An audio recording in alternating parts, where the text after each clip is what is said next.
تحبون الله فاتبعوني يحببكم الله আল্লাহ পাক রব্বুল আলামিন তার বন্ধুকে জানায় দেন, হাবিব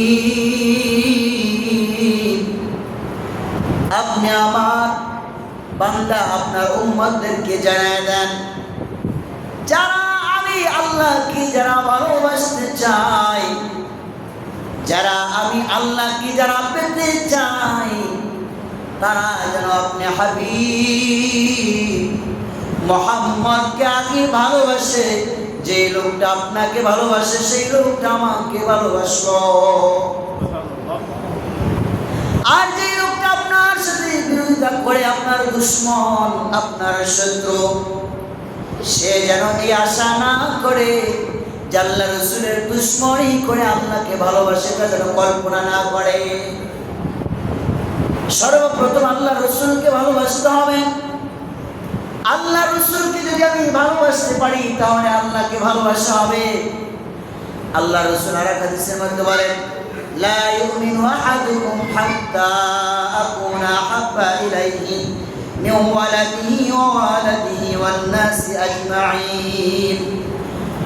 আল্লাহ রাসূল হাদিসের মধ্যে বলেন, ততক্ষণ পর্যন্ত তোমরা প্রকৃত মুমিন হতে পারবে না যতক্ষণ পর্যন্ত তোমরা আমাকে তোমাদের জীবনের চেয়েও বেশি ভালোবাসতে পারবে না। ততক্ষণ পর্যন্ত প্রকৃত মুমিন হতে পারবে না, ইমানদার হতে পারবে না যতক্ষণ পর্যন্ত তোমরা তোমাদের জীবনের চেয়ে, তোমাদের ছেলে সন্তান স্ত্রী পুত্র সবার চেয়ে যতক্ষণ পর্যন্ত আমাকে বেশি ভালো না বাসবে ততক্ষণ পর্যন্ত তোমরা প্রকৃত মুমিন ইমানদার হতে পারবে না। আল্লাহ রাসূল বলেন, তোমরা যদি প্রকৃত আমাকে ভালোবাসো তাহলে আল্লাহকে ভালোবাসা হবে। যদি আমাকে প্রকৃত মহব্বত করো আল্লাহকে মহব্বত করা হবে। কিন্তু যদি আমার সাথে দুশমনি রাখো তাহলে আল্লাহর সাথে দুশমনি করা হবে। আল্লাহ পাক রব্বুল আলামিন পবিত্র কালামের মধ্যে বলেন, লাকাদ কানা লাকুম ফি রাসূলিল্লাহি উসওয়াতুন হাসানা।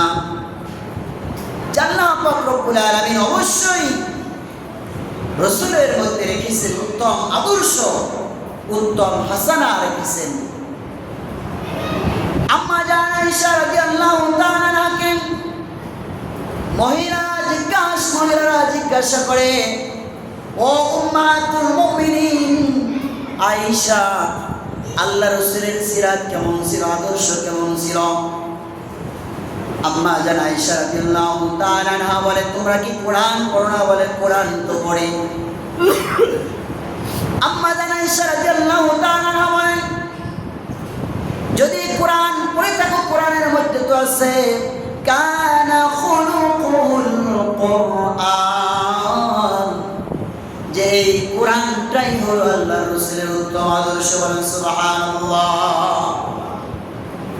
যে কোরআনটাই আল্লাহ রাসূলের আদর্শ, অর্থাৎ আল্লাহ পাক রব্বুল আলামিন কোরআনের মধ্যে যেভাবে যেভাবে বলেছেন আল্লাহ রাসূলের আদর্শ সেভাবেই চলে তিনি। এই জন্য বলা হয় যে আপনার আমার মধ্যে রাসূলের ভালোবাসা আছে কিনা সেটা যাচাই কিভাবে করবেন? যে আপনি দেখবেন যে আপনি কি আপনার জীবনের চেয়ে কি রাসূলকে বেশি ভালোবাসেন, সেটা কিভাবে যাচাই করবেন? যে আল্লাহ রাসূলের নামে যখন কটূক্তি করা হয়, আল্লাহ রাসূলকে যখন গালিগালাজ করা হয়, যখন আল্লাহ রাসূলকে নিয়ে বিভিন্ন কটূক্তি করা হয়, তখন আপনার যদি দিলের মধ্যে এই তামান্না আসে যে লোকটা আল্লাহ রাসূলকে কটূক্তি করলো, আল্লাহ রাসূলকে গালিগালাজ করলো, এই লোকটাকে যদি আমার সামনে আমি পাই তাকে আমি হত্যা করে ফেলবো, শেষ করে ফেলবো।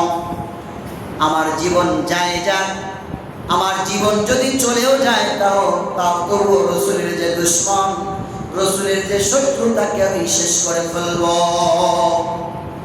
এইরকম যদি আপনার দিলের মধ্যে কাজ করে, আপনি রাসূলের বিরোধিতা শোনার পরেও, রাসূলের দুশমনের কথা শোনার পরেও যদি আপনার রাসূলের প্রতি এরকম মহব্বত না আসে, তাহলে মনে করবেন আপনি মুখে দাবিদারি রাসূলের আশিক, কিন্তু আপনি প্রকৃত আশিক হতে পারেন নাই। আপনার সন্তান রাসূলের সুন্নাত মানে না, কিন্তু আপনি বাবা হয়ে পিতা হয়ে আপনার সন্তানকে কখনো বলতে পারেন না, ও সন্তান তুমি রাসূলের সুন্নাতকে মানো না, এটা আমার পছন্দ না, তুমি আল্লাহর রাসূলের সুন্নাতের উপরে চলো। এরকম যদি বলতে পারেন, কিন্তু আপনি যদি এরকম না বলেন সন্তানের মহব্বতে, সন্তানের ভালোবাসায়, যে আপনার সন্তান আমার সন্তানে আমি আদর করি, মহব্বত করি, এই জন্য সন্তানকে আমি কখনো কটূক্তি করা কথা বলতে পারি না, কঠিনভাবে বলতে পারি না। সন্তান যেভাবে চলে চলুক, আল্লাহ রাসূলের সুন্নাত মানে বা না মানে আমি কিছুই বলি না।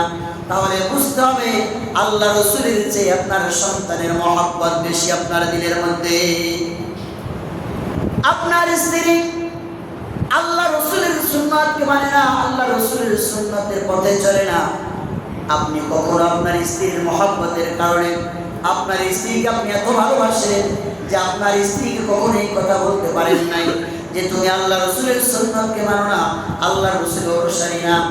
তুমি আল্লাহ রাসূলের সুন্নাতকে মানো, যদি আল্লাহ রাসূলের সুন্নাত মত তুমি না চলো, তাহলে তোমাকে কিন্তু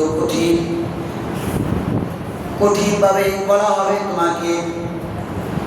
কঠিনভাবে তোমাকে বলা হবে, কিন্তু আপনি কখনো তার ভালোবাসায় তাকে কখনো বলতে পারেন নাই। তার মানে আপনার দিলের মধ্যে আপনার স্ত্রীর মহব্বত বেশি, রাসূলের সুন্নাত আপনার দিলের মধ্যে নাই। আপনার দিলের মধ্যে যদি রাসূলের সুন্নাত থাকতো, আপনি নিজেও রাসূলের সুন্নাতকে মেনে চলতেন। আল্লাহ রাসূল আর হাদিসের মধ্যে বলেন, মান আহাব্বা সুন্নতি ফাকাদ আহাব্বানি ওয়া মান আহাব্বানি কানা মাই ফিল জান্নাহ।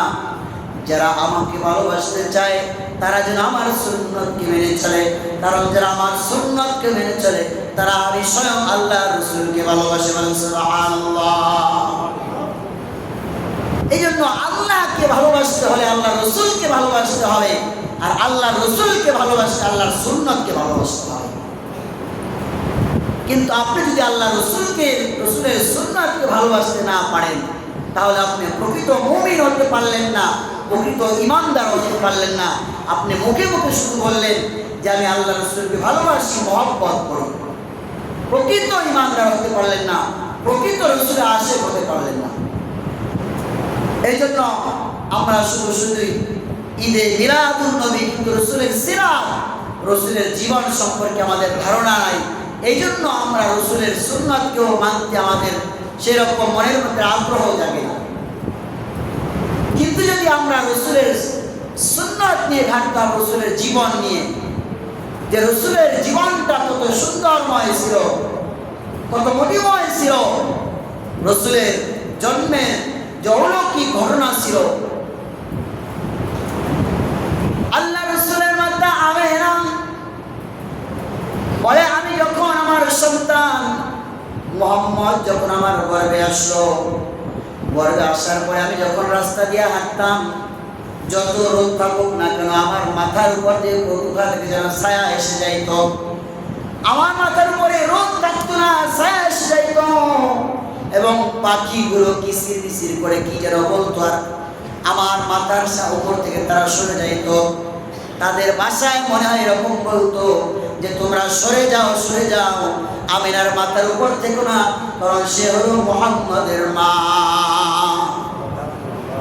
যখন আমি আমার সন্তান মুহাম্মদ যখন গর্ভে আসলো, যখন আমি কূপের কাছে যাইতাম, অন্যান্য মহিলারা তারা বাড়ি থেকে বালতি নিয়ে আসতে হতো, রশি বেঁধে বালতি নিয়ে আসতে হতো, পানি অনেক নিচে ছিল, পানি ওঠানো অনেক কষ্টকর হয়ে যেত, অনেক লোক আসতে হতো এবং আশেপাশ থেকে লোক ডেকে আনতে হতো পানি আনার জন্য, পানি উঠানোর জন্য, এত নিচে ছিল।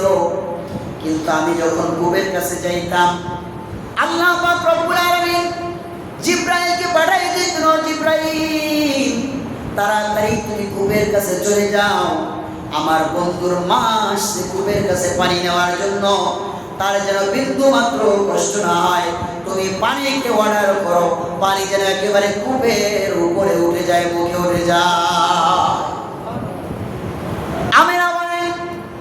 আমি যখন পানি উঠাইতে যাইতাম, দেখতাম পানি থেকে একেবারে উপরে উঠে যাইত, আমি সহজেই পানি নিয়ে আবার বাড়িতে যাইতাম। আল্লাহ রসুলের মুজিজা, আল্লাহ রসুল যখন দুনিয়ার জমিনে আসলেন, আমেনা ভাই আমার সন্তান মুহাম্মদ যখন শুয়ে থাকতো, আমার মনে হইতো যে রাতের বেলায় তারাগুলো একেবারে আমার মুহাম্মদ সন্তানের কাছে এসে যাইত।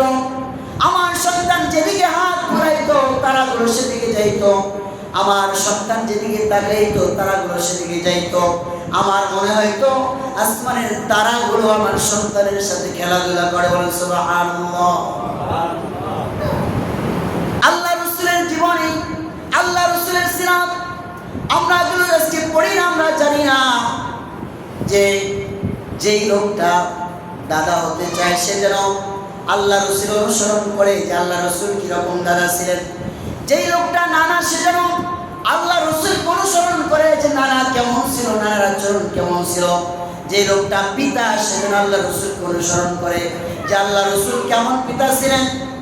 প্রত্যেকটা কাজে যেন আল্লাহ রসুলকে অনুসরণ করেন।